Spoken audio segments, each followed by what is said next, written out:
Hello boys and girls, welcome to What's Steph On, and what am I on today? I'm on the old Sportster. No, I didn't buy it back, don't be ridiculous. But this is an old video I dug up out of the archives and I thought I'd finally get around to making it. We're heading over the Victoria Pass here out of the Blue Mountains, heading towards Lithgow and meeting up with a couple of good mates at the Tin Shed Cafe where we had a nice coffee and a breakfast before we hit the road.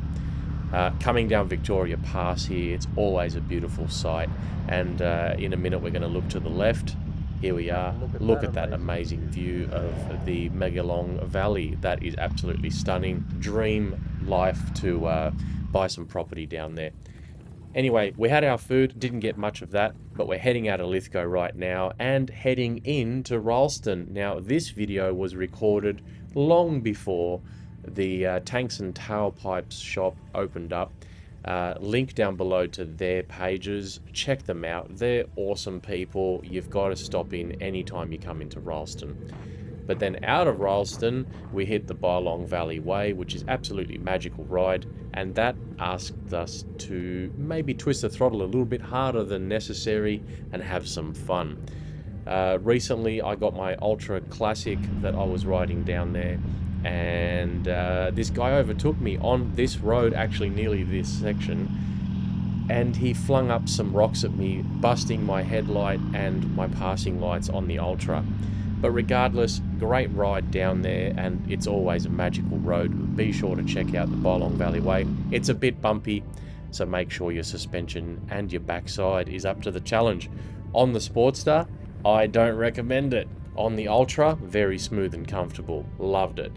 So we were heading basically towards Coolah.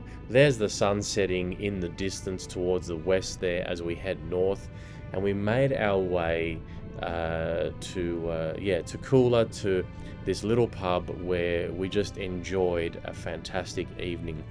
It's always nice to get out with the lads. We do this as a little bit of a men's mental health ride. It's lots of fun, and as you can imagine, just a bunch of old farts to just get together, drink lots of piss, have some pub food, and talk absolute nonsense. We had a great time.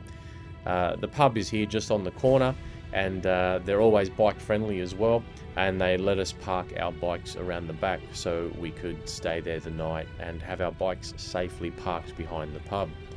Here we are there. Huge background area there, which is awesome.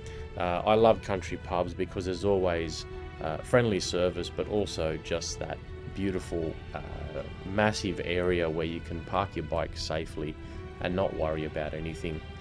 So Trev's room there is just on the right hand side. Now we're in the pub having a great time. Over to my left, bras hanging from the hat rack. Standard procedure. Don't know what the rules behind it are, but I like it, whatever it is. Next morning, getting a bit overcast, a lot cooler. Heading out of the pub, a bit wobbly.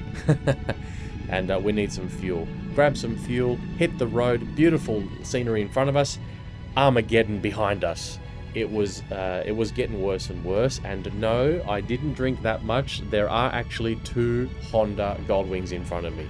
So we carried on with our ride, heading towards Dungog, where we stopped in and had some breakfast and refueled our tanks for our final leg of the ride home. The guys at the cafe in Dungog were super hospitable, made this amazingly huge vegetarian meal for me, which was awesome. And here we are on my way to Lithgow, or out of Lithgow, and the guys have already parted and gone their own ways home, and I'm heading home alone, cold, slightly wet. And yeah, thanks guys and girls for joining me on this little ride I dug up from the archives. If you want to see more, hit subscribe, and remember folks, the best bike is the one you're riding.